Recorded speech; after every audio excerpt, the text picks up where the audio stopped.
Three sisters from the South Towns will be locked up for the next 2 years after being convicted of abusing their elderly father for over a decade. This all started back in 2002 when the oldest sister, who called herself the Prophet, claimed to start getting messages from God. One of those messages allegedly said their father was cheating on their mother. Physical and emotional abuse continued for 15 years until a bad beating brought about a welfare check to the home and the sisters were arrested. Today, they received their sentence. 7 Eyewitness News reporter Madison Carter takes us inside the courtroom.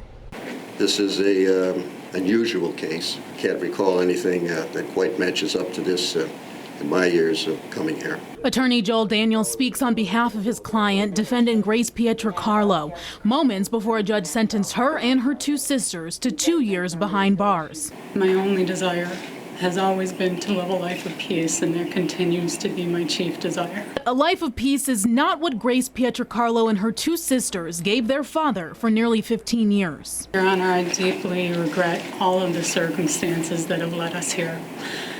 It grieves me to see the suffering of everybody involved. Court documents show they forced him to sleep fully clothed in the kitchen, beat and robbed him, and told him he needed to ask for permission to come home after being treated for broken ribs at the hospital. I'm sorry that this whole thing happened. I'm actually speechless. I don't even know how to start to describe the horror that this man lived in. State Supreme Court Justice Christopher Burns says he wasn't satisfied with the statements of remorse in the pretrial report. It was all in the passive tense.